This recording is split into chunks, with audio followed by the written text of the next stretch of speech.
Welcome to the Think Yourself Healthy podcast, where we challenge you to think differently about your approach to health and wellness. My name is Heather Duranja, and I'm excited to be here with you to take you on the journey from surviving to thriving. Hello, everybody. On today's episode of Think Yourself Healthy, I have special guest, Dr. Julie Greenberg, in the house, and she is a licensed naturopathic doctor who specializes in integrative dermatology. She is the founder of the Center for Integrative Dermatology, a holistic clinic that approaches skin problems by finding and treating the root cause. Dr. Greenberg holds degrees from Northwestern University, Stanford University, and Bastyr University. She lectures at naturopathic medical schools and speaks at conferences across the U.S. on the topics of hair, skin, and nails. Wow, what a nice little introduction. Congratulations on all of your accolades. It's a pleasure to have you on the show. Thanks, Heather. It's really a pleasure to be here. Oh, thank you so much. Well, I'm excited to talk with you because, autoimmune conditions, mental health conditions, substance abuse, all of these things ultimately have side effects, symptoms, circumstances that result with significant skin issues. And the reality is most of our population is out there trying to purchase all kinds of quick fixes, topical creams, moisturizers to put on their skin to fix the problem. And as you and I both know, we got to get to the root of the problem in order to heal and cure whatever is happening on the outside. So tell me a little bit about what brought you down this pathway and this specialty that you're in.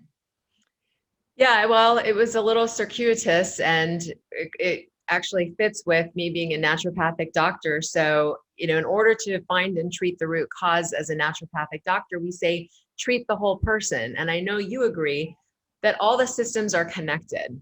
For some reason in Western medicine, we've chopped them up, and it's like, oh, if you're having, mental or emotional problems, go see a psychiatrist or a therapist. You're having problems with your skin, you go see a dermatologist. Upset stomach, go see gastroenterologist. And we pretend like those are three completely separate issues, and they're not. They're all related. And so as a naturopathic doctor, that's one of our tenets, is treat the whole person. It's one person, everything is related. So my journey to focusing on derm actually started with thyroid. I was diagnosed with Hashimoto's, which is an autoimmune thyroid condition, in my late 20s. After I finished business school, which is really common. A lot of people go through stressful schooling. And then as soon as we finish, the body's kind of like, deep breath, sigh of relief. And then we get hit with something. And when I went, of course, to, the leading endocrinologist in Los Angeles, where I lived, and was very shell-shocked from that appointment. I had never really had a health crisis. And the head of USC endocrinology, which is a huge medical institution, was like, well, we don't know what causes it. We don't really know how to fix it. You're probably going to be overweight and tired the rest of your life. We're going to give you this thyroid medication, but that'll just increase year after year. And I walked out just absolutely shell-shocked and floored. And it sent me on a personal journey trying to understand, that just felt so wrong to me that was it. And I started researching our food and, realized how kind of crazy our food system is. And then I started researching personal care products, because there was a link I found between things in our personal care products and endocrine disruptors. And so that's how I got to dermatology and skin, was through the thyroid gland. And I think it's fitting because all systems are connected. Absolutely. And I could not agree with you more. It baffles me how systematic the Western medical approach is. They treat us as if we are a piece of machinery and we have parts that need to be, individual parts. And the reality is we are a whole. It's like dominoes. When one goes down, they all start to go down. So thank you for that explanation, with describing what you do as a naturopath. I think there's a lot of misconception or confusion out there of who is a naturopath, how are they different than a Western medical doctor. And so the fact that you emphasize we treat the entire person, mind, body, and, you know, probably soul in there as well, it's extremely important for others to understand that. Also, I love the fact that you listened to that intuition and you knew, no, this doesn't feel right for me. I can't accept this as my truth and my reality. And you challenge that by doing the research and using discernment to come up with your own conclusions on what was going to be best to treat yourself and bring you back to being that whole, healthy, longevity, vital individual. So I commend you for your efforts, and I'm honored to have you, you know, sharing your experiences with us. Thank you. I think there's such a big movement now. I would say, you know, all of my patients, and I'm sure all of your listeners, they have that feeling, right? That, you know what, the explanations that I'm getting out there, they don't make sense. And just taking pills to squash symptoms that then actually give me more symptoms. So I have to take more pills. You know, there is this unease out there amongst a lot of Americans and a lot of people around the world that something isn't right in our medical system, and we have to go back to basics. We have to go back to the root cause. And of course, you know, issues as naturopathic doctors, we are trained in pharmaceuticals, and we will prescribe sometimes depending on the state and licensure, but we start with those fundamentals. What are you eating? We spend so much of our time in a naturopathic visit talking about what goes in your mouth and what does it look like when it comes out. So you're going to talk about poop and food a lot with a naturopathic doctor, you know, and sadly, conventional MDs, they can get through med school without any nutrition education. We have years of nutrition education, and it's on our board. So we have to pass nutrition to become naturopathic doctors, which I think every doctor should have to do that. I couldn't agree more. You know, when I share with individuals, when I'm doing education and sharing that, you know, most conventional doctors, if they have any nutrition education, it's typically less than 6 hours throughout their entire experience going through school and their fellowship and whatnot. And the sad thing is that we've been taught to just blindly trust our medical practitioners. We go in, they tell us, oh, you've got high triglycerides, you have imbalanced cholesterol, you're fasting glucose, blah, blah, blah, blah, blah. And we just trust whatever they say. And for most of the people that I interact with who have autoimmune disease specifically, they will tell me that they went to their doctor and their doctor told them nutrition has zero impact on what is happening in their body. And it floors me. I'm like, oh my gosh, you are kidding me. So I love the fact that you and I have this opportunity to bring more awareness to individuals that we have to stop just blindly trusting, and we've got to start getting curious. What other options do we have rather than just taking a pill that's going to create more symptoms and potentially more core mobilities? Like, we've got to get to the root of this, right? I couldn't agree more. I mean, patients will often ask me, like, you know, well, what if there was one thing I could do? And, you know, I say, if there's really, you know, one thing that people can focus on, it's 35 grams of fiber a day. Oh, whatever you're doing, you've got to get 35 grams of fiber a day, because that is going to do everything for you. It's going to feed the good guys in your microbiome. We have 3 to 5 pounds of bacteria in our gut, and we need them to be good guys, not bad guys. And our whole eating and food system is set to really minimize the amount of fiber that we eat. You know, we're lucky if, as a standard American diet, if you get 15 grams of fiber a day, and it's just not enough. The food is critical.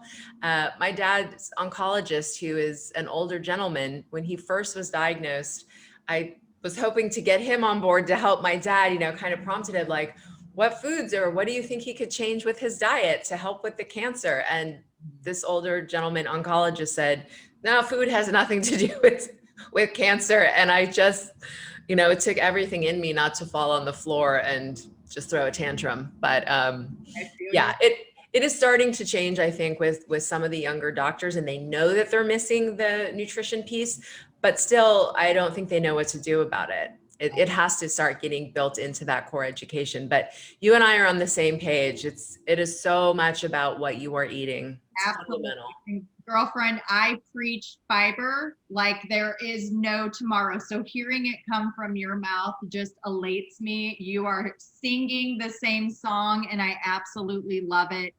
You know, from the diet recalls that I do and really investigating what people are eating, I see an average of about 7 to 10 grams of fiber intake, and they think that they're doing good. Yeah. They think they're doing good, and it's just not enough. And so I am grateful that our recommendation for fiber intake has recently been increased from 25 to 35. So at least we're moving in the right direction with that. But we have to get our food manufacturers in check. We've got to teach people how to eat to actually get both soluble and insoluble fibers in our diet, because they're both necessary. They both have very specific jobs that work in correlation with one another. So we got to cover all our bases. We sure do. Every single one of my patients after the first visit, their homework is go track your diet for 3 or 4 days, send me your fiber totals. And I say, we're not grading this. We just want to see where you're at and then see where we're going to try to get you to. Absolutely. And yeah, I mean, no one is going to get better and maintain health without proper nutrition. And that is whole foods diet, and a lot of fiber and a diversity of plants. So there's new studies that show that 30 different plants a week is kind of that tipping point. Mm-hmm. And if you can get that in your diet and your family's diet, you are generally going to be pretty healthy. And my patients' eyes kind of bug out. 30 plants, you know, they think about standing at the market and putting 30 vegetables in their cart. But I say, you know, spices, herbs, and teas count. So we just always got to be cooking with them. And it's actually really easy to get to 30 different plants a week. Absolutely. Absolutely. So are you telling me that I can't get this through a pill like Juice Plus?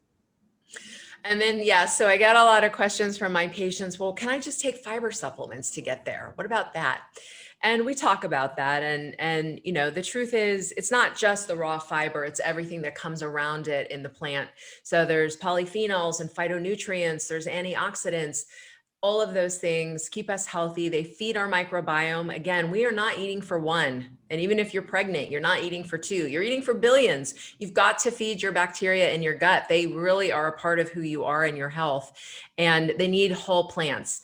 We do say, you know, if they're really having trouble with maybe that last like 3 or 4 or 5 grams of fiber, then there are times where I say like, okay, let's do a little supplement, then we can get you there at the last leg. But you can't be supplementing like 10, 15, 20 grams of fiber with fiber supplements. That defeats the purpose. You got to be eating whole food plants. Absolutely. Well, and we're missing the big hydration piece from that as well. We're also extracting fluids from these food-based products that we can consume to help support our hydration status, because majority of the population is chronically dehydrated. And yeah. It cracks me up when I, you know, have conversations with women and they're talking about their hundreds of dollar creams that they're slathering on their faces, but they maybe drink 6 ounces of water a day and are pumping down energy drinks and coffee and black teas. And I'm like, well, unfortunately, you're just accelerating the process. Those creams might be a little bit of a, you know, a slower process, but ultimately we've got to start from within if we want to be able to have that beautiful, youthful appearance, right? A lot of the creams are, sadly, women are spending hundreds of dollars on it. And not only are they not effective in terms of helping with aging and wrinkling, but they're actually absorbing toxic chemicals through their skin. Women on average put over 125 chemicals on their skin a day between all the personal care products. And most of that stuff, fragrance, parabens, emulsifiers, preservatives, we are absorbing all of it into our bloodstream, and it is not good for us. That brings us back to the thyroid and endocrine disruptors, but many other toxins as well. So yeah, it is a shame when I see women focusing on these.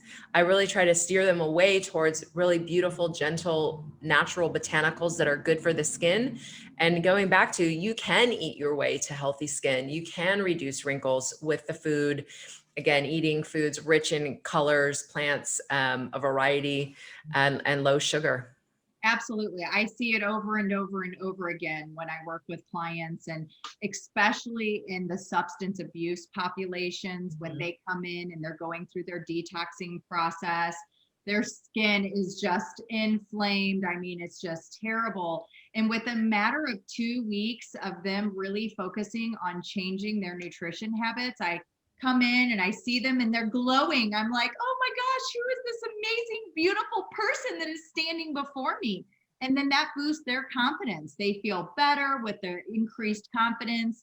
They start to pursue other behavioral habits that are in their favor that help to support their ability to maintain sobriety. And it's just a beautiful thing that occurs. But I have a question for you. So when I had my youngest daughter, after I was done breastfeeding her, she started developing extreme eczema. Her eczema was so bad, it would be up her thighs, her arms, her face, her neck. And ultimately, we ended up discovering that she was having issues with wheat and dairy-based products. And so we had to really clean up her diet in order to minimize the reactions that she was having. So can you kind of talk to the audience about what's going on with something like that when we see eczema and psoriasis and like rosacea presenting? Yeah. So across the board, it doesn't matter which dermatological disease you're talking about. It really does go back to gut dysfunction and leaky gut. So that microbiome, those 3 to 5 pounds we've been talking about the whole time, and feed them fiber and make them happy, that has gone awry. So in my eczema babies, the toddlers, the kids, what's really common is I see eczema, cradle cap, and a dairy sensitivity or dairy allergy, where they break out when they drink cow's milk or goat's milk or something that's not mom's, or sometimes even mom's breast milk. And that is usually there's a candida overgrowth going on. So there's too much yeast in their gut, but then there's also all sorts of bacterial overgrowth. So eczema in particular, one bacteria that is a super villain when it comes to eczema is called Staphylococcus aureus. We call it Staph aureus. It's on their skin, causing all of that red, horrible, oozing damage. It really causes problems for them. It colonizes the nose. So it's on their skin, it's in their nose, and it's overgrown in their gut. So all of my patients, even though they're dermatology patients, we do stool and urine tests called organic acid tests on pretty much every patient, because I need to know exactly what's going on in their gut. So time and time again, in the eczema infants, the eczema toddlers, the bacterial overgrowth has run wild. They're too low in the good ones that are the calming immune system ones. And they're usually overgrown with candida as well. So there's this fungal mold kind of profile. We have to go in and clean it up. They are more susceptible to food allergies and food sensitivities. There's a difference between a food allergy and a food sensitivity. So let's just talk about that quickly. A food allergy is called an immediate reaction, and it involves something called IgE, immunoglobulin E. And that's something where if you eat a piece of fish or a peanut and you immediately get hives, or your mouth starts tingling, or you have trouble breathing, that is a true allergy. And a lot of these eczema kids will have true food allergies. But there's also food sensitivities, which are delayed sensitivity reactions. And that involves a different type of immunoglobulin called IgG and IgA. And those are a little hard sometimes to suss out, because if you eat a peanut and you have trouble breathing, when you have a food allergy. It's immediate, it. But with the food sensitivities, it's really hard sometimes, because like maybe you ate wheat or a mango or salmon a couple days ago, and then the eczema got worse a few days later. And it's like, well, was it the salmon? Was it the egg? It's hard to tell sometimes because of that delayed reaction. But both are true in eczema, particularly for the little ones. This is where I see food being a much bigger issue. And it's also because they have leaky gut. And so they're not digesting their food properly. And then the food leaks into the bloodstream and the body sees it inappropriately. So instead of it being broken down into the little pieces that the body can actually use and wants to send out to every cell in the body for nutrients, it's these bigger pieces that the body sees as like a foreign invader. And so we get these kind of ramped up reactions to foods, Whereas once I go in and I clean up all of that gut dysfunction that I've seen on the stool and the urine tests, the eczema babies and toddlers have far fewer food reactions than they did before because they don't have this leaky gut. Now, this is not to say this is not going to fix a true food allergy, right? So they have like a peanut allergy. We're still not giving them peanuts even after we cleaned up their gut. But if it's like, gosh, I don't know, whenever he eats mango, it seems like it gets kind of crazy, but it's not like a true food allergy, suddenly the kid can eat mangoes, no problem. Right. So let's talk about when these food particles get into the bloodstream and the immune system recognize them as these foreign invaders and they start to attack these, food particles. This contributes to a chronic inflammatory response, right? That's exactly right. That does, and the leaky gut being now that all the bad things that we saw, the Candida overgrowth, the Staph aureus overgrowth, those are also leaking into the bloodstream chronically.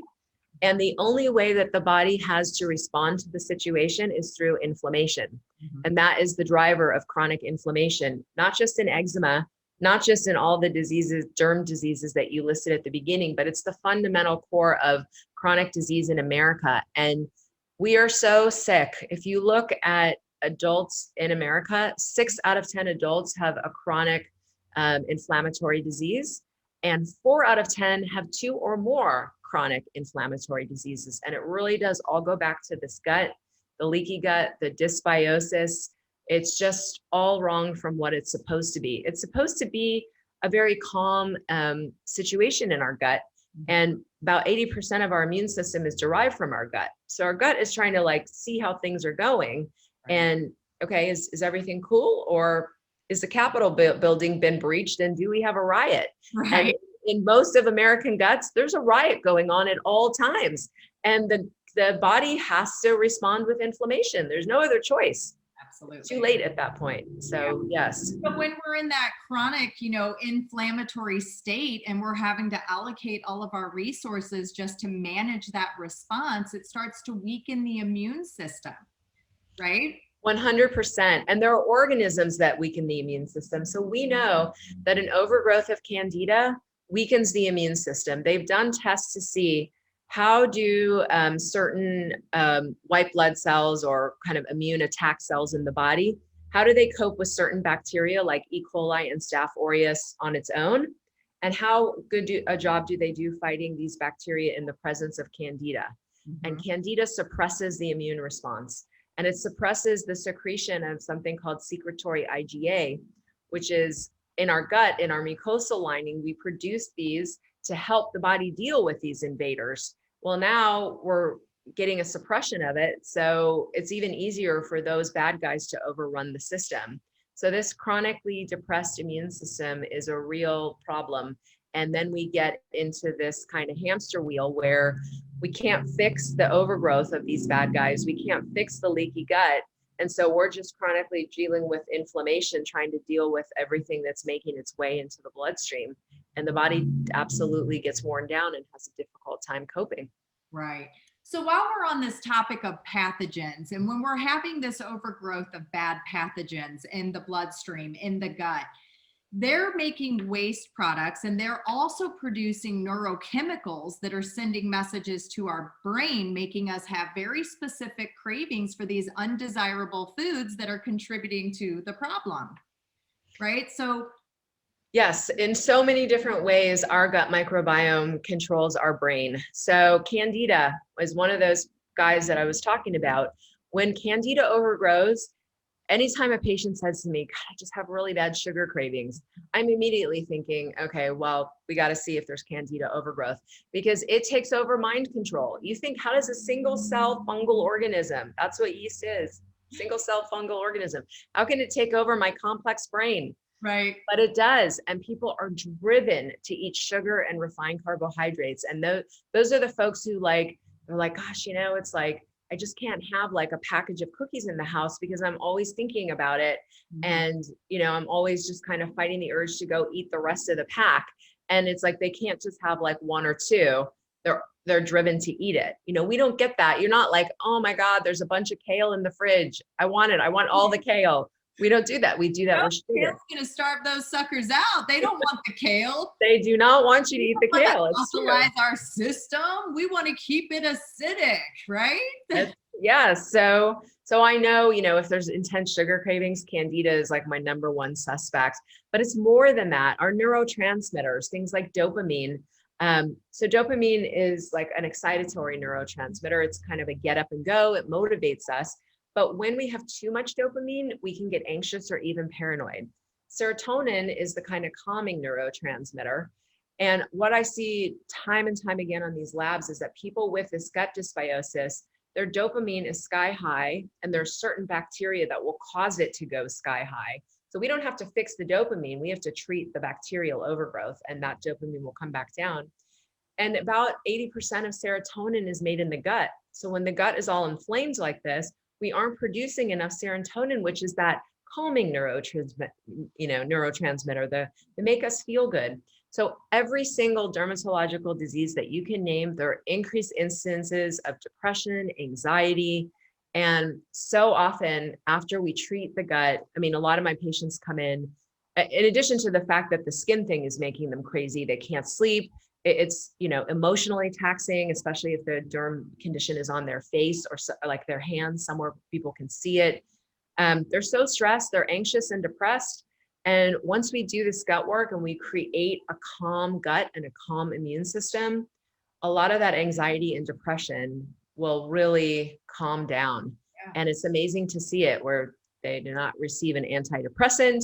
There was nothing involved in specifically treating the anxiety or depression, but I can see it when I start the visit. It's like, oh, I'm feeling so much better. And I'm like, everything about your demeanor has changed. Like, I see you are emanating a very different vibe now than when I first met you. Oh, absolutely. And it's unfortunate because what research shows is about 90% of mental health illness in the form of depression, anxiety, bipolar, schizophrenia, these are really underlying nutrition deficiencies that have not been diagnosed. And most of us are going to the doctor, we're, complaining about our symptoms. They write us a script and say, here, start taking these. And then those pharmacological agents are actually hindering the gut health even more, contributing to the problem. And so what I see a lot of times is individuals will start to feel very defeated. What's wrong with me? I'm taking the medication. Why am I not feeling better? And it really it drives them more to those suicidal tendencies because they feel so defeated. They have no energy. They don't know where to go next because they've thought, well, the doctor said, this pill was going to fix it. So I'm not fixed. It must be me. And they try to assume all the responsibility without having the appropriate action steps that they could truly make in order to start feeling better without needing that medication. You're absolutely right. And the reason is, I think we've been fed this big lie in America that, well, if you take a pill, it will solve your problems, right? It's all, the magic is in the pill. And if you just take that pill, your, PCOS is going to go away, or your depression, your anxiety, it's going to all melt away. Of course, that's not true, because really most of those pills are addressing symptoms, not root causes. And this will age me, but I kind of liken it to the game whack-a-mole. So when I was growing up, we had a whack-a-mole game.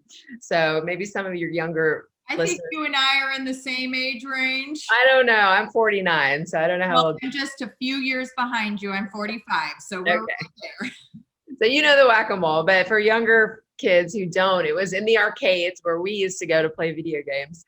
There was this game called whack-a-mole, and you had this like soft mallet, and there was these little like gophers that would pop up from holes, and you had to try to whack them on the head and get them back down. And I really feel like that's a lot of what our healthcare and pharmaceutical industry is. We're playing whack-a-mole. So, okay, you feel depressed, we're going to give you an antidepressant. You can't sleep, we're going to give you an Ambien. And we're trying to like whack these on the head, but in trying to like suppress these symptoms, new symptoms are popping up all the time. And it's like, oh, okay, well, so now you've got this new symptom. So now we have to give you another pill for this. And that's how we end up with polypharmacy, which is people just on a host of prescription medications. Obviously, that's not working. I'm so glad you went there, because this is something that people do not take into consideration.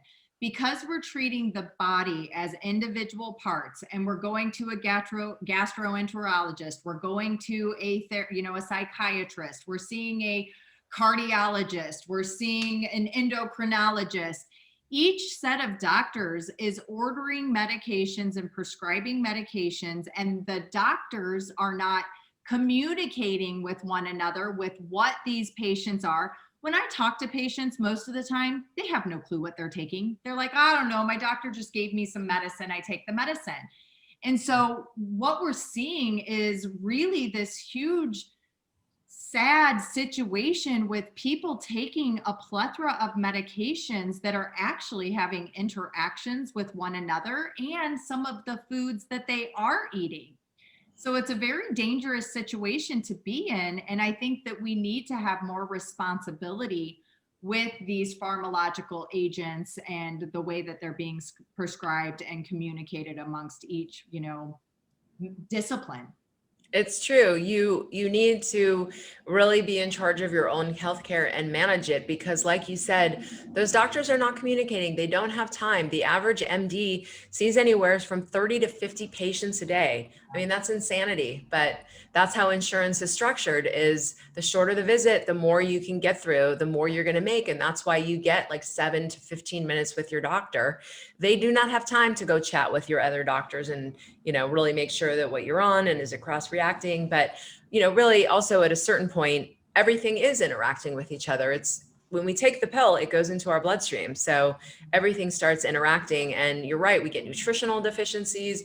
We get messing with the microbiome, even not obviously with antibiotics, but other medications we know now are messing with the microbiome. They're messing with that protective mucosal layer. They're giving us leaky gut. So, really the more medications, the higher the risk. Absolutely.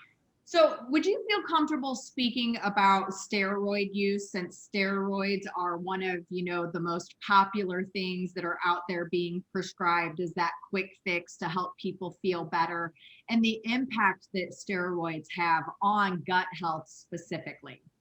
Yeah, so there's two types of steroids that are used. There's topical steroids, and then there's oral steroids like prednisone. And my derm patients have come to me often.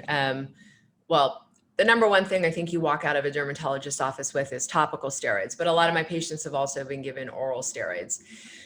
Originally, topical steroids were meant to be used for like 4 to 7 days, no more, to calm things down. And if it couldn't calm things down, then you were supposed to move on. And there's certain classes of steroids from low potency to high potency. And we didn't used to use mid potency to high potency on kids. We didn't used to use that stuff on the face. There's just been this moving of the needle over the years, where now we use everything on everybody all the time. And I have patients who come to me who have literally been on steroids for 20 years. And sometimes it's just literally the doctor never told them stop using it, because that's really the tool for most doctors is if you have skin inflammation, put a steroid on it to calm it down. It is very effective at the beginning. Steroids are very powerful medicine, and they will cram back down that inflammation into the skin. But what I always say to patients is, yes, that's great, except you have to, again, we have to go back to the root cause. Is the root cause that you or your child, is it that they are deficient in steroids? Of course, the answer is no. Nobody is deficient in topical or oral steroids. So that was never the problem. Now, the people who come to see me know, and they try to get off that hamster wheel pretty quickly. And it's like the steroids aren't working. The doctor's saying more and more potent ones, and we don't want to do that. But, I definitely have the patients who come to me after 20 years. There's a lot of risks with using topical steroids. One, I think actually the biggest risk that isn't talked about is you're not addressing the root cause. So whatever's driving that inflammation in you or your child, it's still there. It's like a baby who's crying. There's something wrong, but instead of addressing it, you shut the door, you leave the room, you go into another room, and you turn up the TV real loud. It is true that you don't have to hear the crying anymore, but the problem is still there. And the same thing happens when we're using steroids. So that I actually think is the biggest problem. But we definitely get things like skin thinning, and kind of stretching and permanent changes in the skin. That's kind of the next step.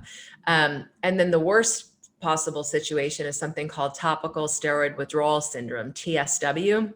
It is a very real situation. Conventional medicine still refuses to acknowledge that it exists. There are tens of thousands of people around the world with the very same condition. It's absolutely real. And it's when people have used topical steroids chronically for many years. It can happen sooner than that, but generally it's a pretty long-term use of it. Their whole system goes crazy and they get this blown up red inflamed skin all over their body in places they never use steroids.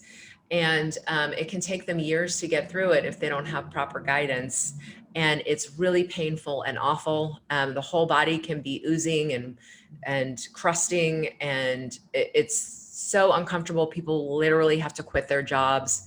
And steroids just mess with the whole system, with our whole adrenal system, our cortisol production.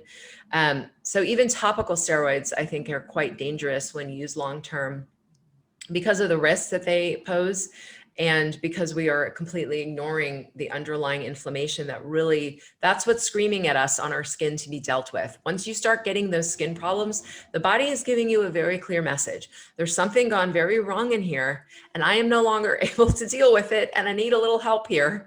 Yeah. And it's not steroids. Right. And I think honestly, and that's the point that really does drive people to seek assistance and especially in, the female population, when women start to have all of the skin issues, they try to use all the quick fixes that it's not working. And then that's what allows them to have the desire to go and see the doctor.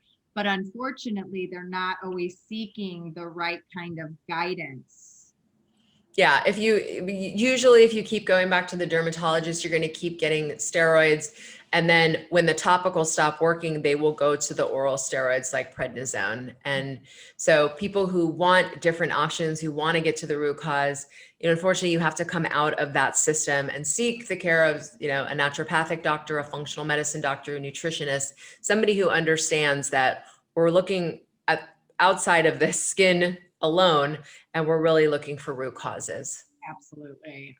I couldn't agree more. So tell me about the urine and the fecal testing that you're doing. Is this something that insurance covers for patients, or do we have to pay out of pocket in order to obtain these tests?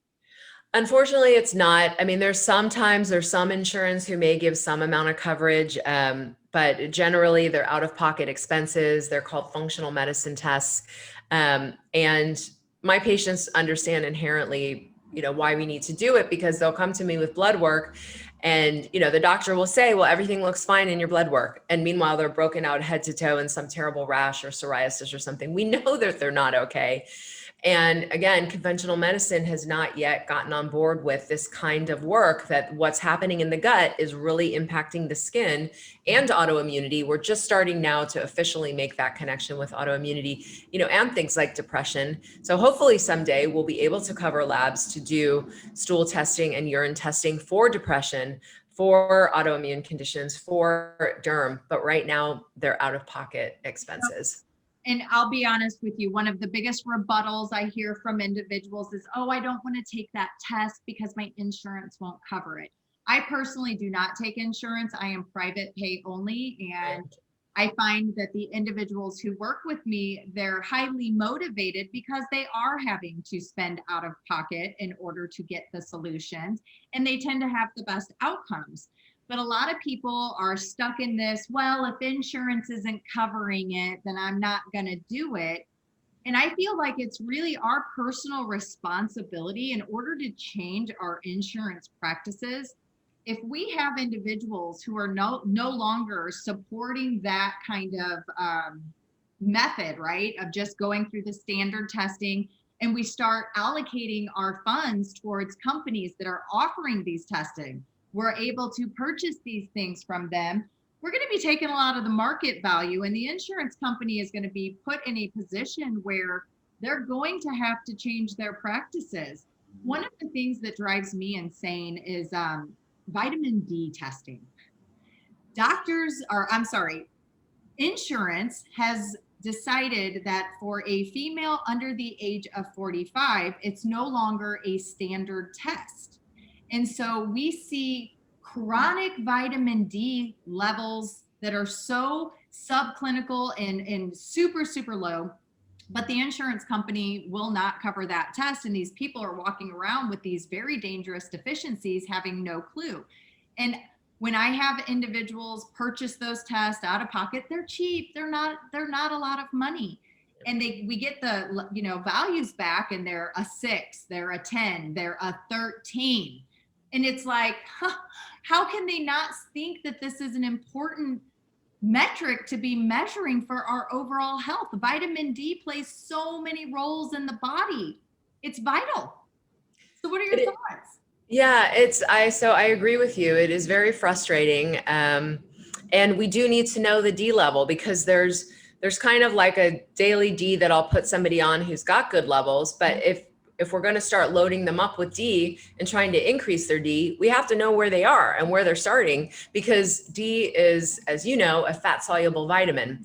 And there's water soluble vitamins, which are like the B vitamins, C. We can take those, we're going to pee out the extras. So that's why if you take B vitamins and you're peeing yellow or orange, you're just peeing out the excess. But with vitamins A, D, E, K, you're not going to pee it out. You're going to store it in your fat. And so we can do damage as healthcare practitioners in loading up somebody on D, just saying, well, I think you're probably deficient in D, so let me just give you like 50,000 a day for like a few months, and you could put them in a toxic level. So you're right. We have to test. We have to know where the D is in order to know how to properly treat or, manage those levels. And they're not covered. We are a society that's really based on, just treating disease instead of prevention. And D is one of those things where, they can just deny it, because even though we know D is overall important for immunity, it's not on what we say, like the standard of care treatment plan in conventional medicine. And so they don't have to test for it because it's not part of any of their treatment protocols. We know it's important. We know we need to know those values in order to properly and responsibly dose vitamin D. But yeah, it's very frustrating. It's unfortunate because vitamin D plays such an important role with our mental health too. When I see all of these really low vitamin D levels, I mean, it makes complete sense why these individuals, are suffering from severe depression and really lacking motivation to want to actually get in the kitchen and make any changes with their diet. They just don't have the energy. They don't have the core components that they need to be able to get in there and start doing it. Yeah. I mean, I wish all nutritional testing was part of our annual labs, or, even every 5 years, they'll cover CBC and CMP. They'll check the kidney, they'll check the liver, but, we're not checking nutritional status of people. And that can contribute to so much disease on every level. Absolutely. It's just unbelievable. So tell me a little bit about, with your experience and working in dermatology, what specific foods do you see causing a lot of problems for individuals? So sometimes it does vary by the different dermatologic disease. If we take rosacea, for example, there are many food triggers in rosacea. Some of the main categories are going to be hot beverages. So the temperature, it's not caffeine, it's hot. Things like alcohol, and things with something called cinnamaldehyde. And because all of those things are what we call vasodilators, they dilate blood vessels, and that causes flushing, and that will cause flaring of rosacea for people. So, in those instances, we go through what are the kind of main triggers, and we figure out for people, also like spices and stuff like that. And it's not everything for everyone. So sometimes people can drink wine, but not beer, or, eat cinnamon, but not clove or something like that. So we have to figure it out kind of on a disease by disease basis. But overall, I would say 2 of the biggest offenders would be dairy and wheat. Okay. Again, dairy, and I go through this with my patients, there's patient education in every visit. I ask them, why does dairy exist on the planet? And a lot of them kind of think about it, like, what, why? I don't know. It's just cheese is delicious. And then we kind of get to, well, it's food for baby mammals. That's the reason that it exists. In order to be a mammal, by definition, the babies have to be fed milk. And so every mammalian mama is going to produce milk for the babies. But we are the only species that drinks milk of another species. We are the only species that drinks milk into adulthood. It is a food filled with growth hormones and all sorts of other things. And we're not really meant to drink it beyond infancy nor other species. And it just causes a lot of problems: food allergies, food intolerances, food sensitivities. And wheat with gluten and gliadin, there can either be, of course, severe reactions like in celiac disease, but it can also cause some pretty big food sensitivities. And it contains something called zonulin. And zonulin tells, we have the cells in our intestines have things called tight junctions, and they're supposed to be stuck together nice and tight like this. And then they do open up when we eat to let those little tiny food particles through so that we can get zinc and vitamin D and everything out to every cell in the body. But then they're supposed to close back up. Well, zonulin in wheat tells those junctions open up. So every time we eat wheat, we get this kind of leaky gut. And so whether or not somebody has any sort of food, any sort of antibodies to it, if we're treating leaky gut, I have them try to stay away from gluten, at least while we're doing that. But it's not really a food source we're meant to be eating all that much, and we eat it 3 times a day in America. Well, and not just that, but then we also have to take into consideration the glyphosate that is being treated with these, wheat plants in order to harvest them in a timely manner. Yeah. They're so heavily saturated that, I personally, I feel like there's a very heavy correlation with the way that we are harvesting the wheat through the use of pesticides in order to kill it so that the farmers can go out there and bundle it all up in a timely manner. And a lot of these GI issues that ultimately result in some of the autoimmune stuff that we're seeing happen. Yeah, I mean, there's no doubt glyphosate is completely toxic to the gut. And I tell patients to not eat regular, like you want to at least be eating organic wheat. The problem with organic wheat is twofold. One, we know that farms that are organic are still contaminated with glyphosate from the wind and from the water, because it's just so pervasive in our society for farming. So it's pretty hard to get completely glyphosate free in North America. But two, it still has the zonulin, and we still produce antibodies to it. But yeah, I mean, glyphosate, it's a weed killer. It's a pesticide. It's meant to be toxic, and it's completely toxic to the bacteria in our gut, and it's terrible for us. So. You are just a wealth of knowledge, my friend. It is such an honor to be able to have this conversation with you. You are speaking my language. We are so much in alignment in the way that we think and practice to really, truly help others be able to achieve their greatest quality of life so that they can feel good, look good, have longevity, vitality. So for the audience members who are listening and they're curious about research, tell me, where do you recommend individuals go to find more research that they can utilize to make their decisions on what they choose to do? What I find, and especially in recent and within the last 6 months, is that we're seeing a lot of censorship here in the United States, and it's very difficult to get our hands on research that isn't biased. One of the things that I like to educate individuals on is that we really have to look into where's this research coming from and who is funding this research, because this is where the problem is. We're putting out a lot of false positive, hope for people because there's an agenda behind this. So for you, what is your advice? Where do you go to get the research? So as a doctor, I have access to databases called like PubMed, which is where the published research goes. But you're very right. Just because a report shows up on PubMed, it doesn't mean anything. You have to be trained to know how to analyze the research. You want to see who funded the study. You're right. Was it funded by like Kraft, and it's telling you that, their coloring in macaroni and cheese is just fine and healthy? Yes. Or was it that, a different group? Unfortunately, it's very expensive to do research. So a lot of the research is funded by, pharmaceutical companies and stuff like that. We don't have as much funding in the, more holistic world to do just research on like plants and, even the supplement world.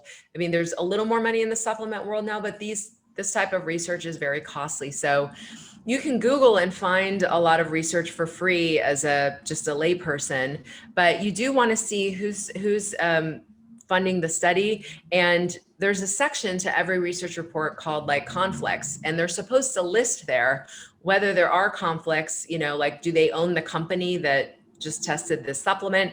Now, even with that, sometimes people will list that there are no conflicts, and then actually when you dig in and you research that person, you will find that they own the company. They should have listed that that was a conflict. So it is very difficult.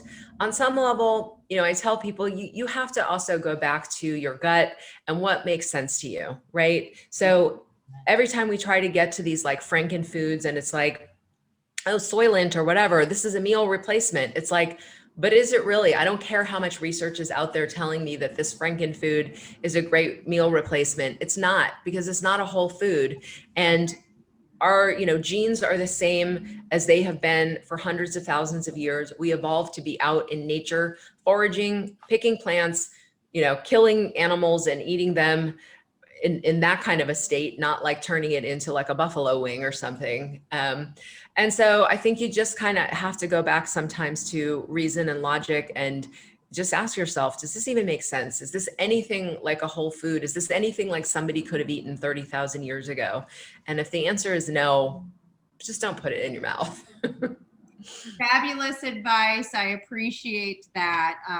I tend to look a lot into what's going on over in Europe because their food practices are so very different than ours. Their regulations, their standards, they really protect their citizens with food policy, where we do not have that here in the United States, unfortunately. In my opinion, I feel like we are caught in this very vicious, profit machine that big food, farm, and our Western medical practices are all just very much correlated, and it's pumping out a lot of profit and keeping us very sick, overweight, and broke, There is something to that end, and you can add in the federal government with that, because there's a revolving door with like the FDA and the pharmaceutical rep, the boards, and right. So people are going in and out of private and public. And so, if you used to be an executive at Kraft and you're now at the FDA, the kind of rules that you're going to make are going to be influenced by that. So it is a problem. And you're right, Europe is better. They're also much better when it comes to personal care products. What we allow in this country in our personal care products and kids, babies, and adults is really despicable compared to the protection that European citizens will get. And the US based companies who are making these products, they will make two different sets of topicals. One that has to abide by European regulations that's much healthier, and a cheaper version with all the junk that they sell here in America that unsuspecting consumers are just putting on themselves and their babies every day. Absolutely. I just released a podcast with a food consultant who sells food from Italy to all of the high-end restaurants here in Southern California. Oh. And we were talking about canola oil. And over in Italy, canola oil, the only thing that it is allowed to be used for is a machinery lubricant. Oh, really? Yeah. And here in the US, if we look at our packaged, refined, processed foods, it's one of the main ingredients in majority of those products. And that's frightening. Yeah, it's in everything over here. Yeah, everything.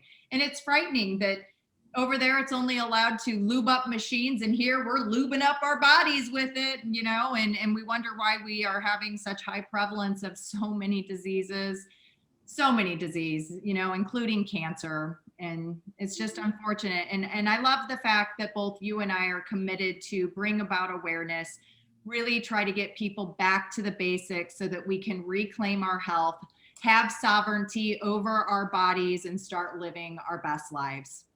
Absolutely. It's such a pleasure to have this opportunity to share the conversation with you. Where can the audience members find more out about you? How can they follow you? What are you up to?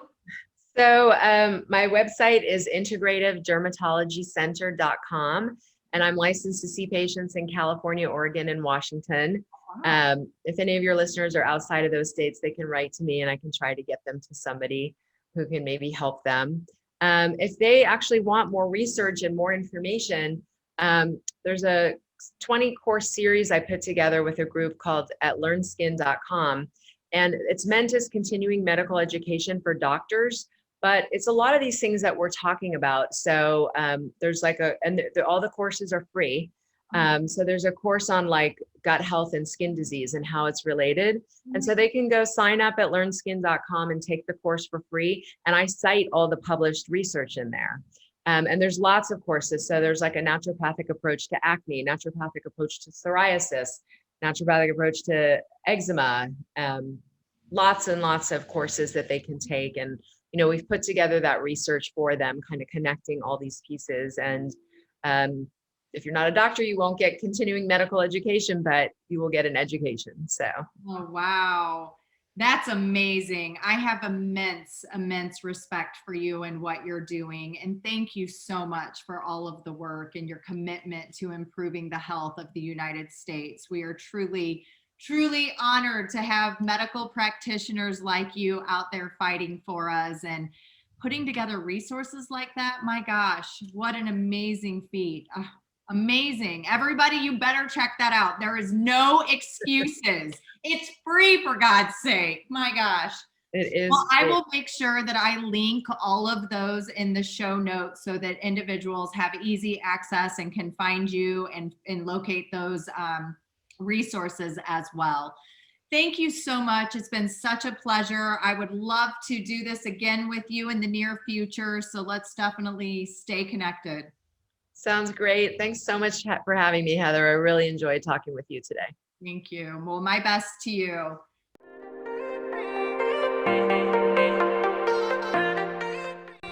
Thanks for joining us on the Think Yourself Healthy podcast. Make sure you leave a review and let me know what you think. I love reading your feedback. Come hang out with me on Instagram at Heather Duranja, and don't forget to take a screenshot that you're listening to the podcast and tag me. I love to share it. See you on the next episode.